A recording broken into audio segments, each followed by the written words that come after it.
Friends, நீங்கள் உங்களுடைய வீடியோவில் இது மாதிரி அனிமேஷன்லாம் வச்சு க்ரீன் ஸ்க்ரீன்லாம் போட்டு பக்காவாக ரெடி பண்ணணுமா? அதுக்கு நீங்கள் க்ரீன் ஸ்க்ரீன் எடுக்கக்கூடிய ஒரே இடம் க்ரீன் ஸ்க்ரீன் memis.com. இதில் போனீங்கன்னா உங்களுக்கு ஃப்ரீயாகவே ஏகப்பட்ட க்ரீன் ஸ்க்ரீன் இல்லை கிடைக்கும். இந்த வெப்சைட் போய்ங்க. இதில் பார்த்தீங்கன்னா கீழே வந்து பார்த்தீங்கன்னா ஃபைன் மெமி வீடியோன்னு இருக்குல்ல, அதை கிளிக் பண்ணாலும் கிடைக்குமா. இதில் கீழே போய் பார்த்தீங்கன்னா இல்லை ஏகப்பட்ட மெமிஸ் உங்களுக்கு வந்துக்கிட்டே இருக்கும்.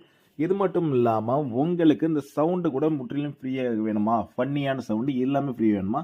அதுக்கு நீங்கள் மேலே சைட்லேயே இருக்குது பாருங்கள், அந்த ஒரு டேப் கிளிக் பண்ணி இதில் சவுண்ட் லைப்ரரின்னு இருக்கேன். இந்த லைப்ரரிக்குள்ளே போனீங்கன்னா இதில் உள்ள எல்லா சவுண்ட் எஃபெக்ட்டுமே உங்களுக்கு முற்றிலும் இலவசம் தான். நீங்கள் எடிட் பண்ணால் கூட இந்த சவுண்டை கூட நீங்கள் அதில் யூஸ் பண்ணிக்க முடியும்.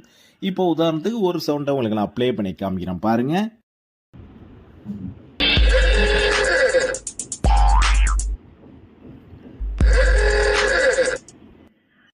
இது மாதிரி சவுண்ட் எஃபெக்ட் க்ரீன் ஸ்க்ரீன்லாம் போட்டு பக்காவாக